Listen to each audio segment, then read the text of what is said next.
Halo anak-anak hebat, mari kita belajar. Hari ini kita akan belajar tentang bagian-bagian tumbuhan. Tumbuhan hijau membuat segar udara karena menghasilkan oksigen. Sekarang, mari kita mengenali bagian-bagian tumbuhan. Ya. Coba lihat gambarnya anak-anak. Yang paling bawah itu adalah namanya akar. Yang berwarna coklat itu namanya batang. Yang hijau itu daun. Hijau muda yang ini itu buah, dan yang terakhir yang berwarna kuning itu adalah bunga. Ya, kita mulai dari akar. Akar adalah bagian tumbuhan yang umumnya berada di dalam tanah. Ya. Akar berfungsi untuk mengokohkan tumbuhan. Jika tumbuhan tidak memiliki akar, tumbuhan akan mudah dicabut, mudah roboh ketika diterpa angin atau hanyut terbawa air ketika hujan. Zat-zat mineral dan air yang dibutuhkan untuk membuat makanan diserap oleh akar dari dalam tanah. Namun pada beberapa tumbuhan tertentu, akar tidak hanya berfungsi menyerap air dan mineral, tetapi juga berfungsi sebagai penyimpanan cadangan makanan, seperti pada tumbuhan umbi-umbian. Ya.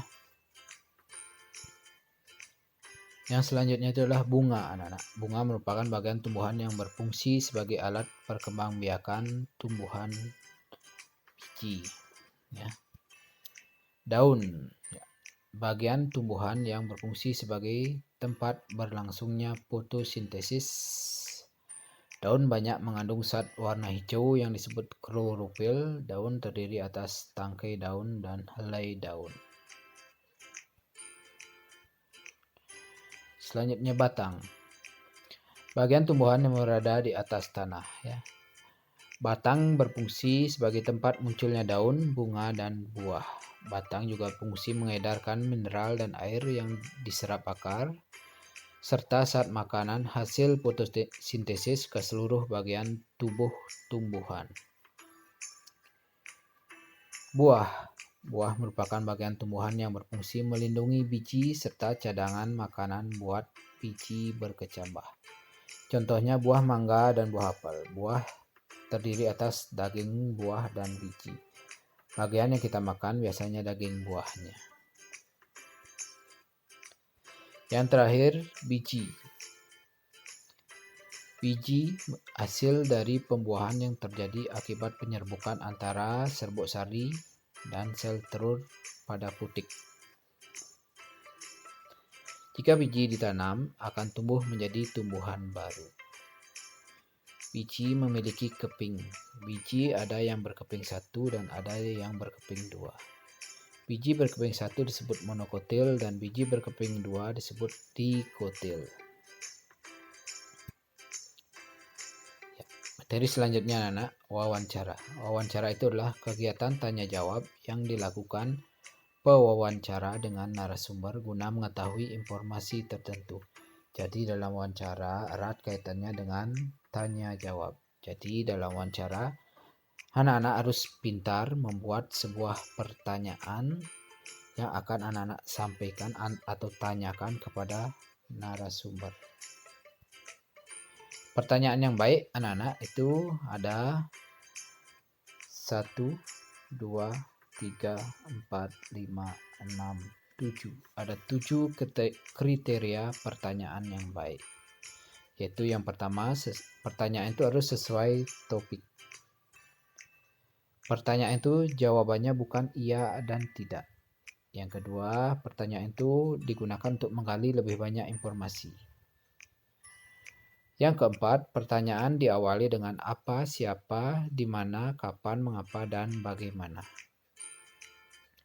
Pertanyaan harus fokus atau tepat sasaran. Ya. Dalam pertanyaan, gunakan bahasa yang benar. Dan yang terakhir, antar pertanyaan berkesinambungan. Agar hasil wawancara anak-anak maksimal, maka pewawancara perlu memperhatikan hal-hal penting berikut. Yaitu baik sebelum melakukan wawancara, ketika melakukan wawancara, maupun setelah melakukan wawancara. Kita mulai dari sebelum melakukan wawancara. Hal-hal yang harus anak-anak siapkan sebelum melakukan wawancara, yaitu yang pertama, buat janji atau minta kesediaan narasumber untuk diwawancara. Yang kedua, tunjukkan kesan yang baik. Misalnya, dalam wawancara, anak-anak datang tepat waktu, berpakaian dengan sopan, berbicara bersikap dengan santun, menyiapkan daftar pertanyaan. Ya, menyiapkan daftar pertanyaan harus anak-anak siapkan sebelum melakukan wawancara. Yang keenam, pertanyaan yang baik mengandung unsur adik simbah.